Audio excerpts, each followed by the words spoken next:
I've obviously had a lot on my mind with Resident Evil 4. Most of my videos have consisted of this remake, so of course, you all do know this. But let's narrow it down just a little bit more. I've been thinking more importantly about how they're going to tackle the extra game modes. We already have confirmation of the Mercenaries mode making a comeback, and it's going to be delivered in a free DLC after launch of the base game. Yeah, that is a little bit sad to hear, I understand, but what about the other game modes? Capcom has already stated that they're not going to be cutting any content, only additions, which means we have 2 other modes that follow fan favorite Ada Wong, and I'm hoping they have a story that I think is vital to this remake, but we're going to get to that last. Let's start with the Mercenaries mode and why I think it's not on launch. It's simple really, it's just not done and they don't want to release an unfinished mode. I think they're trying to streamline it and make it as smooth as possible to give us the best Mercenaries mode to date.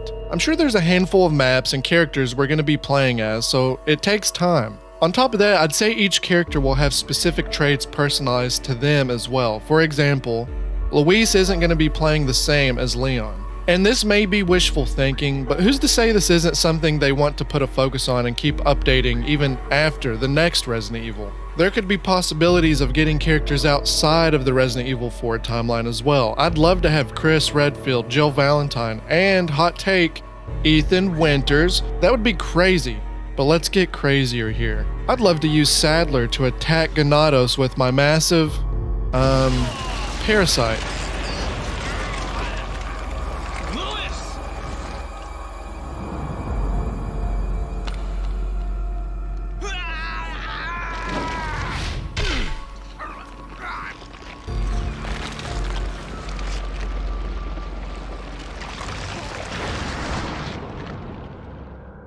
Now that I have this. All jokes aside though, it would be awesome to use villains like they did with Village. Let's move on though, shall we? We have the 2 Ada campaigns.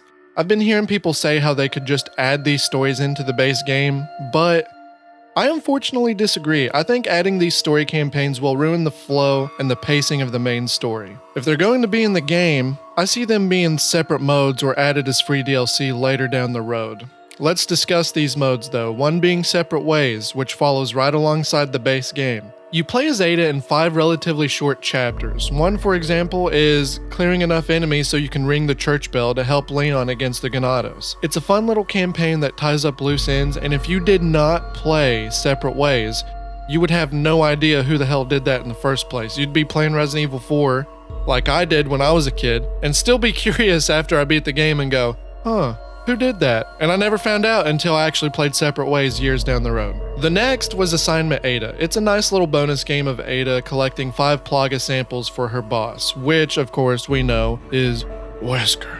If Capcom has stated nothing will be cut, I'm pretty positive these will be in the game, so let's not worry too much. Let's talk about the big one, and that's Operation Heavier. This isn't guaranteed, but I think this one is vital to the story of Resident Evil 4. This was a campaign inside Resident Evil The Dark Side Chronicles. It was a Wii game many moons ago that told the story of a special mission carried out by Leon and Jack Krauser. Why was this used later and not in the original Resident Evil 4? You're asking the wrong guy, but they have the chance to include it in this remake. When I first found out they were doing a Resident Evil 4 remake, I thought this would be the perfect timing to add this as, a flashback sequence in the main game. But as I said before, adding these in the main campaign will throw off the flow. The story is paced exactly how it should be, so don't mess with perfection. I think it should be added as an extra mode.